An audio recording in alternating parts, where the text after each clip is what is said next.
Hello, and welcome to the fourth installment of our scene coloring breakdown series here on the Sweet November Stamps YouTube channel. I'm Amy, co-owner and illustrator for Sweet November Stamps. And for this go round, we are going to be doing a spooky cute scene using one of the brand new clear stamp sets that just released with the Halloween clear release at Sweet November, and it is called Lovin from the Coven. It includes 3 of these kind of hip, goth, modern witchy girls. Very fun, very cute. And the little potion bottles, the extra potion bottles, are also included in that Lovin from the Coven stamp set. Here I've paired this particular little witch with a couple of older stamp sets. The cauldron with the vapor coming out of it is from the Halloween Room add-on set. It's a 3x4 set.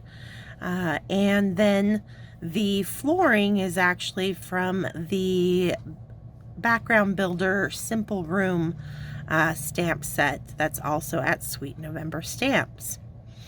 For our first video in this series, we are actually going to tackle that cauldron because we are going to be creating a glow from that eerie vapor there, which is going to influence a lot of the rest of the scene. So I want to make sure that I get that established really early on in the scene coloring.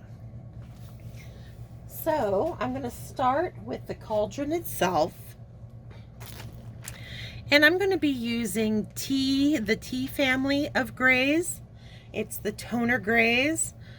They're on the warmer side without being as brown as the W grays, the warm grays.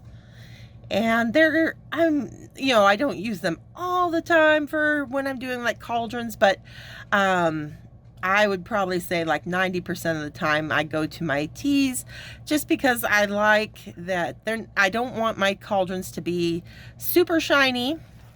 Kind of want them, old and well used, so that they have more of a matte finish, which the warm grays are great for. So our light source in this scene actually is going to be coming from the glow of that cauldron, as well as our little potion bottles. We're going to make those glow as well. So I'm just going to start putting my shadows in. And I've got my T5 I'm starting with. It's kind of the mid-range in my combination, and it's just going to help me map out what's dark and what's light. So this initial step is just me kind of figuring out where my darkest areas are going to be versus my lightest areas on this particular object that we're coloring. So there's this little lip and bend in the cauldron here.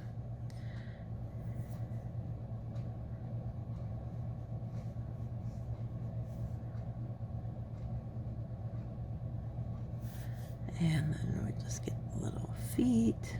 So basically, you kind of keeping it light up on the top of each part of the cauldron here. So, the little tops of the little feet holding it up. That brim's going to be nice and light. So it's underneath that rim of the cauldron that we're going to go darker. We've got this little flare out that's going to be catching more light, so directly beneath it I dropped a little shadow in there. And then of course along the bottom curve of the cauldron I'm being pretty generous with my darker colors as well.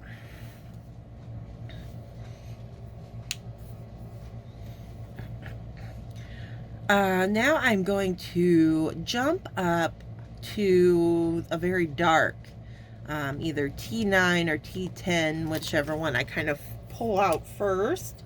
Looks like it's going to be T10.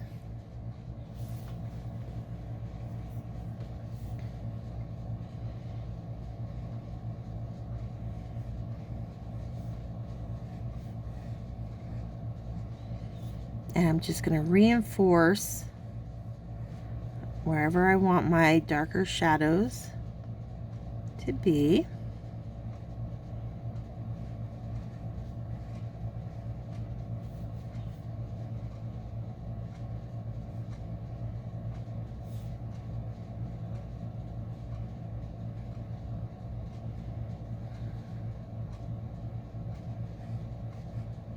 Okay.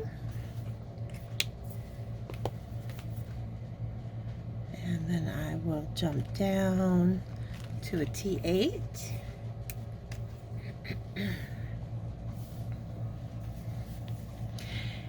And I am working on Copic Expressic cardstock today. And this card front is an A2 sized card front, 4 1/4 by 5 1/2.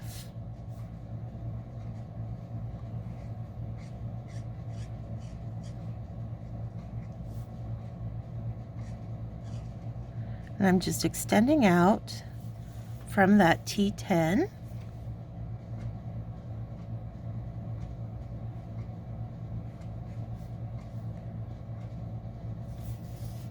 And you'll notice I'm not putting any gray on the inside of that cauldron yet, or around that rim, because that's going to be one of our brightest areas,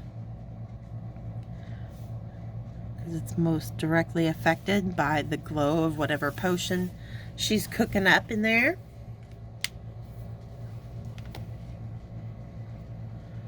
All right, now T6.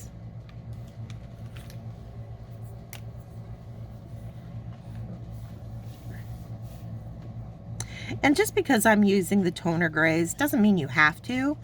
You know, I explained why I choose them, but it really, you know, whatever gray family you have, it'll work just fine. Don't feel like you have to run out and buy the toner grays just to color something like this. You certainly don't have to.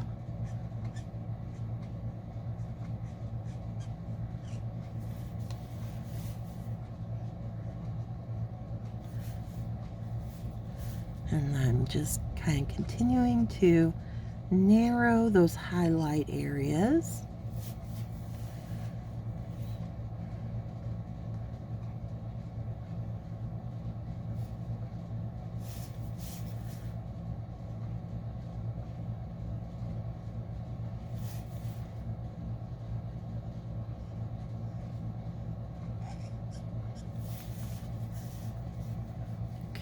Okay.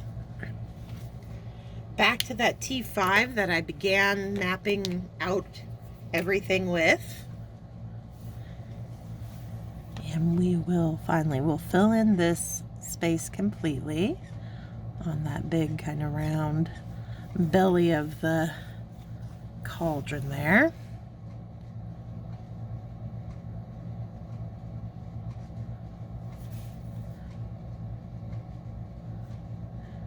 Got slivers of white down there on the tops of the little feet holding up the cauldron.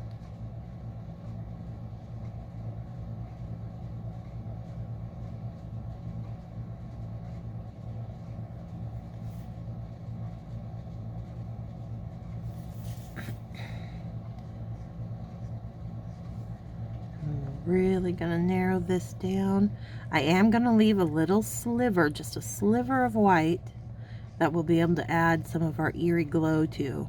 Just on that point where the cauldron flares out the farthest.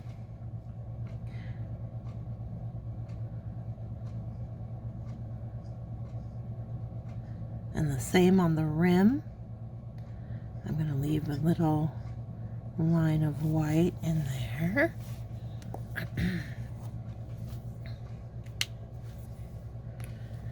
I'm going to go down to a T3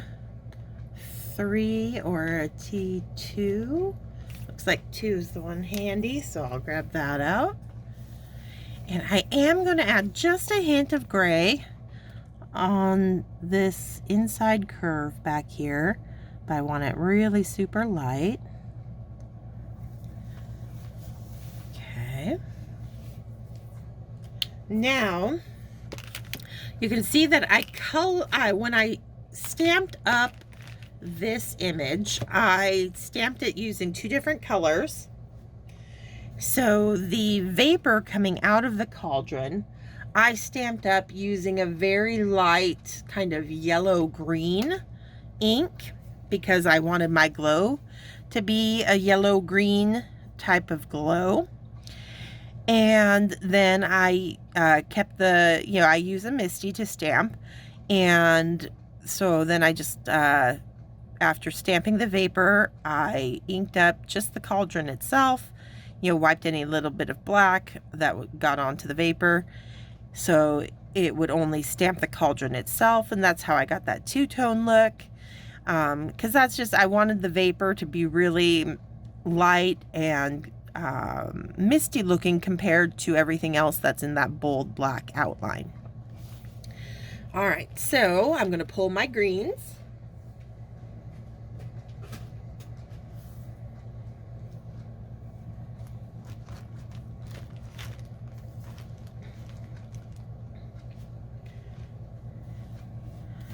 And we will start with the fluorescent FYG1.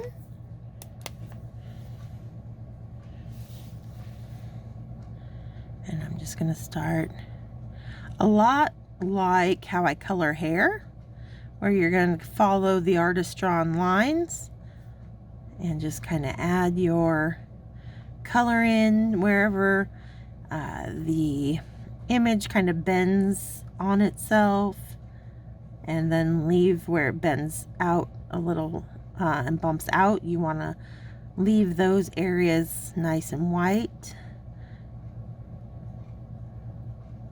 So you're just creating those highlight areas just like I would on the head of hair.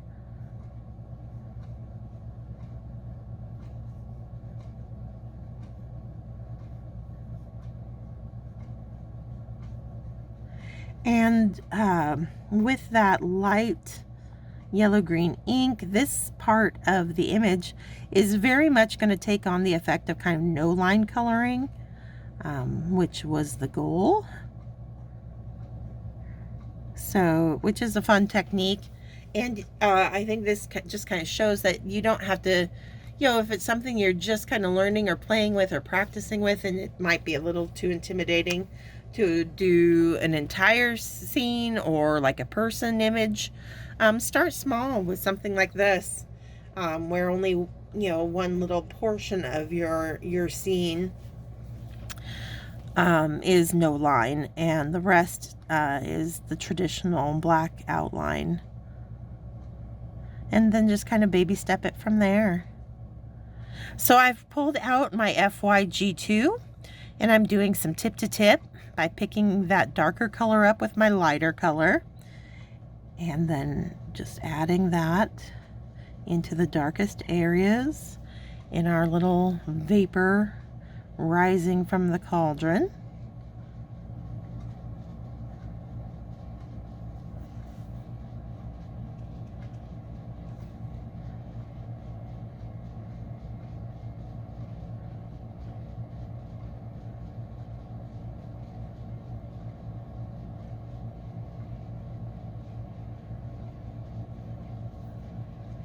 Just kind of let it work its way out back to the FYG1.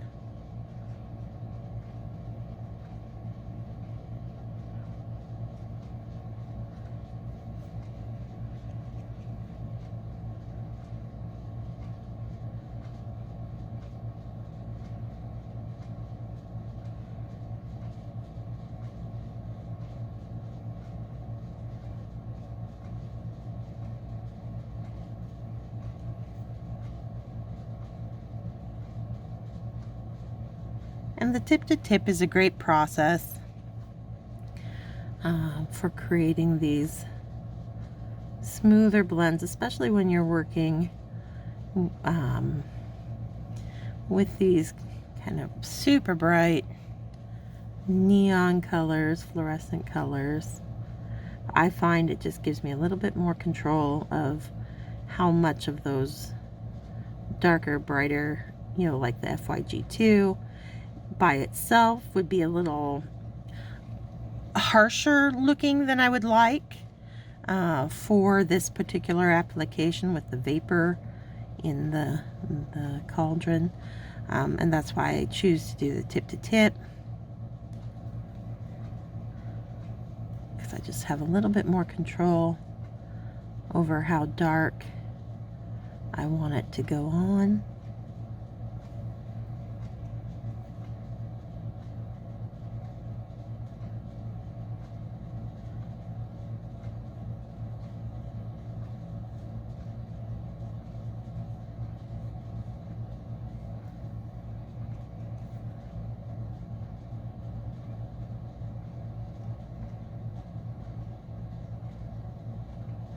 There, we're getting it really close. And we might as well pick one of the bottles. Let's say this little bottle up here has been filled with whatever it is she's brewing. So we'll do the same color liquid in this one. And the reason why I chose this one, I just like that it's a little opposite. So it's going to pull the eye right through our main character, which is always a good thing.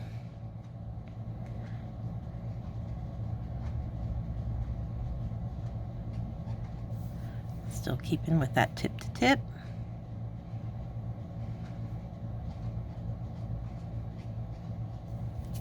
There we go.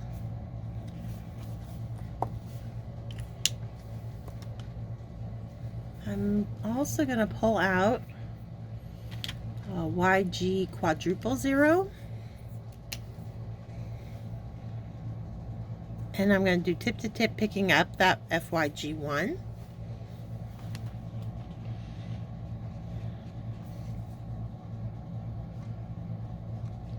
Just to start narrowing the white space that I've been leaving up to this point. I'm still going to make sure I leave some white, because that's what's going to keep it nice and bright and glowing once we get the rest of the color added to the scene. But I just want to narrow it down a bit.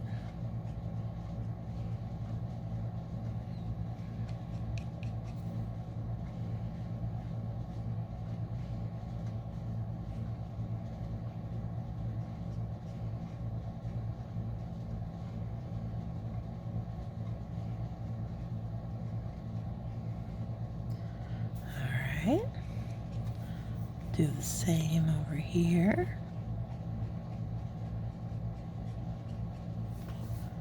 Okay.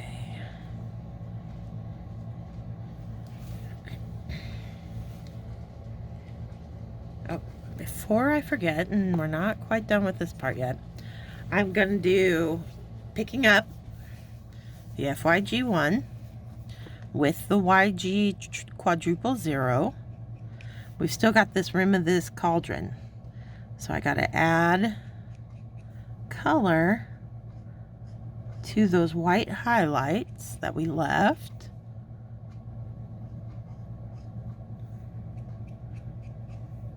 And even down here, I'm going to leave a little bit. Now I'll take a little scratch piece of paper, any black that I pick up. I want to get off of the nib before I take this over anything else.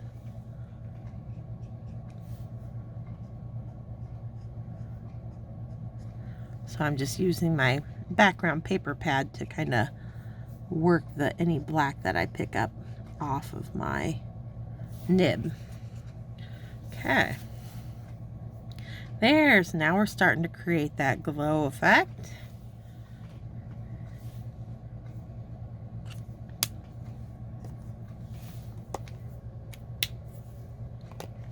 And I think we are going to, well, let's go ahead. Let's go ahead and do the rest of the potion bottles.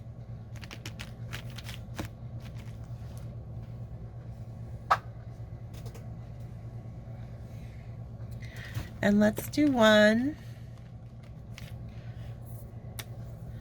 using BG10.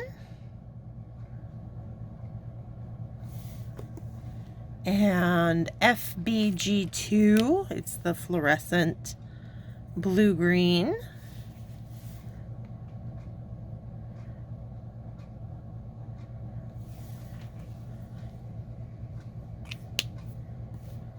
And some BG11.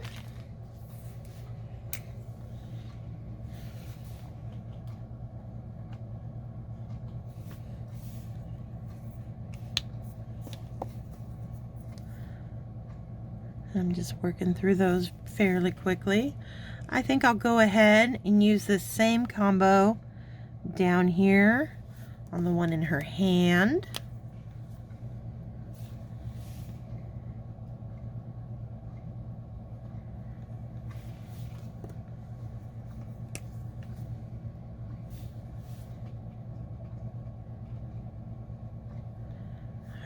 And then we've got this kind of vapor coming up out of this bottle, so it's going to be the same kind of application of color as we did over on the cauldron, just with a different combo. So that's the BG11. Just going to hint at the FBG2.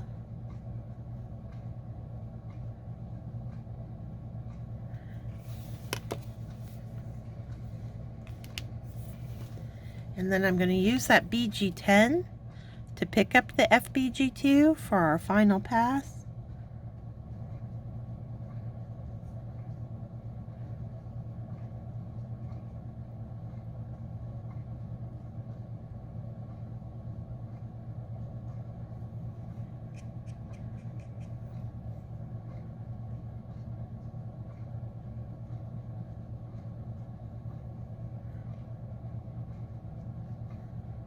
All right, there we go.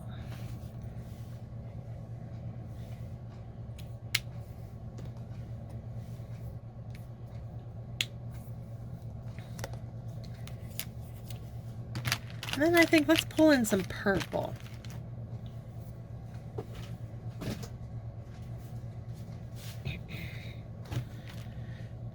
And I'm going to use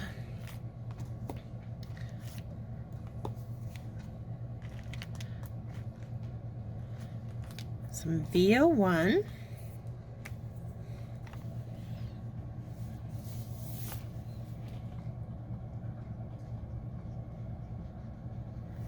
And we're going to add it to the one in her other hand as well.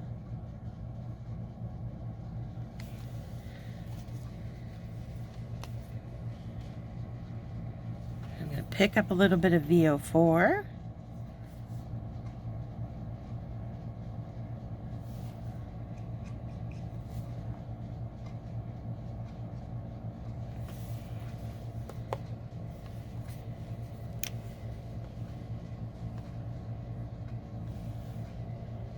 And I've got my fluorescent violet, the FV2. I'm going to pick up that using the VO4.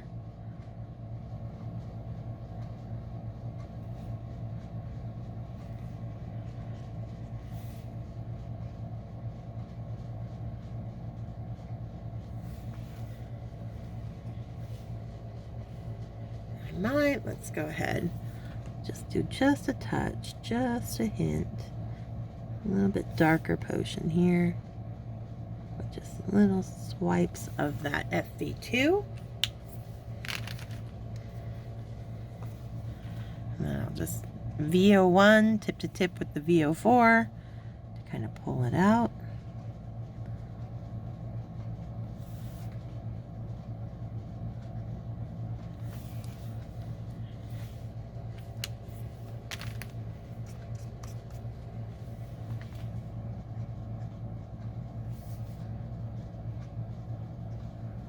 Okay, now on the bottles themselves, I'm going to grab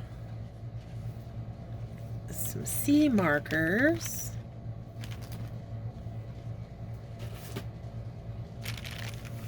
I think I'll start with a C3.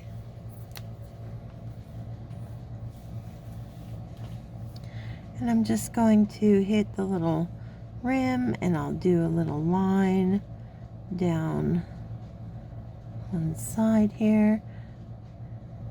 Same as on the cauldron, kind of hit those little areas where things bump out. Bring up and around. So we're just kind of doing the little kind of reflective low lights in a kind of a glass bottle. Just kind of hinting at those.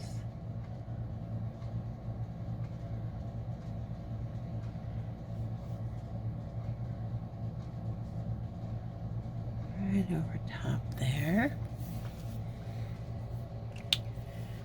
And I'll pull that out a little bit with a C1. But again, not much because I don't want to lose white, all that white. The white's going to help make it stay like it's a little clear glass bottle. We just want a little shading added to it.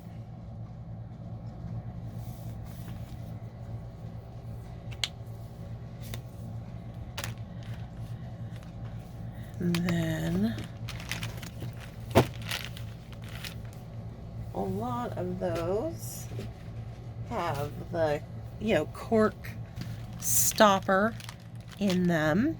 So I'm just going to hit the tops with some E31, and even where you see through on this one, the cork on the inside of the bottle, I'll add a little bit there.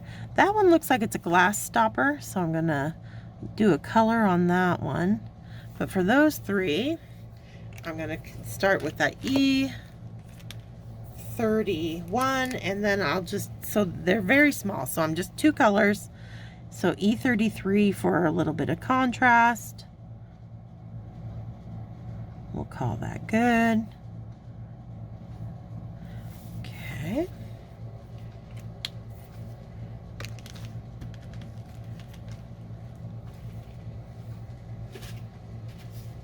And for that kind of jewel looking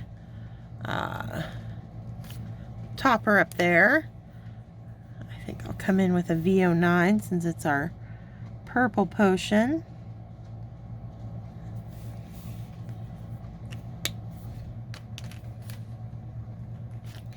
And a little bit of that VO4 again.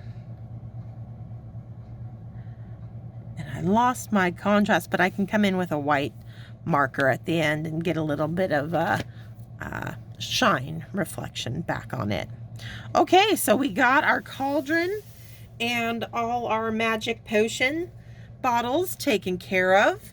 So we're going to call that good for this first week's video.